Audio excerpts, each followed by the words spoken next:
নমস্কার দর্শকবৃন্দ, আজকে কিছুক্ষণ আগে মুর্শিদাবাদ জেলা প্রাথমিক বিদ্যালয় সংসদের পক্ষ থেকে একটি অত্যন্ত গুরুত্বপূর্ণ বিজ্ঞপ্তি জারি করলো। সেই বিজ্ঞপ্তিটি মূলত কিসের ওপর ভিত্তি করে সেটা আমরা এই ভিডিওর মাধ্যমে জেনে নেব।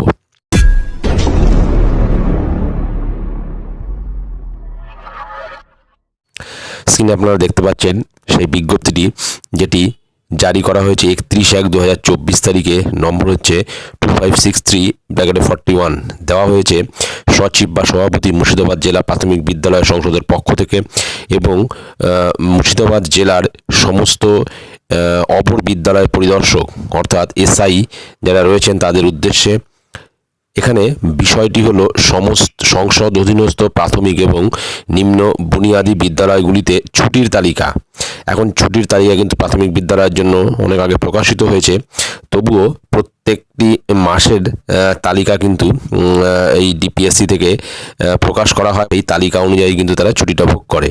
তো এখানে আমরা সূত্র যেখানে রয়েছে যে পশ্চিমবঙ্গ প্রাথমিক শিক্ষা পর্ষদের পত্রাঙ্ক 2346 তারিখ 18/12/2023। এখানে যে মূলত যেটি বলা হয়েছে, পশ্চিমবঙ্গ প্রাথমিক শিক্ষা পর্ষদ উক্ত পত্রাঙ্ক অনুযায়ী আগামী 2024 শিক্ষাবর্ষের প্রাথমিক এবং নিম্ন বুনিয়াদী বিদ্যালয়গুলির যে ছুটির তালিকা প্রকাশ করেছে তাহা আমাদের মুর্শিদাবাদ জেলার অন্তর্গত প্রাথমিক এবং নিম্ন বুনিয়াদী বিদ্যালয়গুলির ছুটির তালিকা আগামী দিনে বিস্তারিতভাবে প্রকাশ হবে। অদ্য কেবলমাত্র আগামী ফেব্রুয়ারি 2024 সালের ছুটির তালিকা নিম্নরূপে দেওয়া হলো।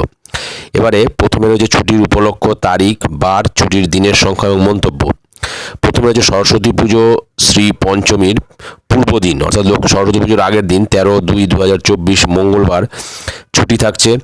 আর সরস্বতী পুজো ও ঠাকুর পঞ্চানন বর্মার জন্ম জয়ন্তী 14/2/2024 বুধবার, সেখানেও কিন্তু একটা ছুটি থাকছে। আন্তর্জাতিক মাতৃভাষা দিবস 21/1/2024 বুধবার বিদ্যালয়ে পালন করতে হবে। আর 4 নম্বরে রয়েছে শবে বরাত 26/2/2024 সোমবার একটা ছুটি আছে।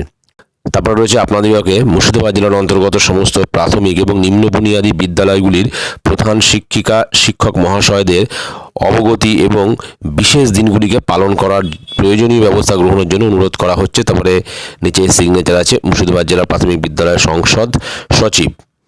তো এখানে মূলত এই প্রত্যেকটি মাসের কিন্তু এরকম লিস্ট ডিপিএসসি থেকে প্রতিটি জেলার ক্ষেত্রেই এরকম বার করা হয়। এছাড়াও কিন্তু তাদের একটা পূর্ণাঙ্গ একটা ছুটির লিস্ট বা ছুটির তালিকাও তাদের কাছে আছে।